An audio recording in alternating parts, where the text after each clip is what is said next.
Is auto immunity.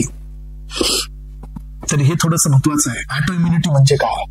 Auto इम्युनिटीचा अर्थ असतो की आपलीच इम्युनिटी आपल्यावरतीच अटॅक करते. असं होऊ शकतं? येस, अशा प्रकारचे डिसिजेस आपल्याकडे आहेत आणि आपण यांना ॲटो इम्युन डिसिजेस म्हणतो, जे आपल्याच अँटीबॉडीज आपल्याच नॉर्मल सेलला डिस्ट्रॉय करतात. सो याला खूप जास्त क्रिटिकल कंडिशन म्हणलं जातं, कारण आपल्याच अँटीबॉडीज आपल्या बॉडीवर डिस्ट्रक्शनचं काम करतील. तर याच कॉन्सेप्टला आपण ॲटो इम्युनिसिटी असं म्हणतो. It is a condition in which body's own immunological competent, म्हणजे आपल्याच बॉडीतल्या competent T cell or the antibodies act against the self antigenic. Self antigens म्हणजे स्वतःच्याच बॉडीतले सेल हे अँटीजन म्हणून रिस्पॉन्ड करतात आणि त्याच्याच अगेन्स्ट मध्ये हे काम करतात. Result in structural or functional damage of the cell. त्या सेलला स्ट्रक्चरली आणि फंक्शनली डॅमेज करतात आणि यालाच आपण नाव देत असतो ॲटो इम्युन डिसिजेस.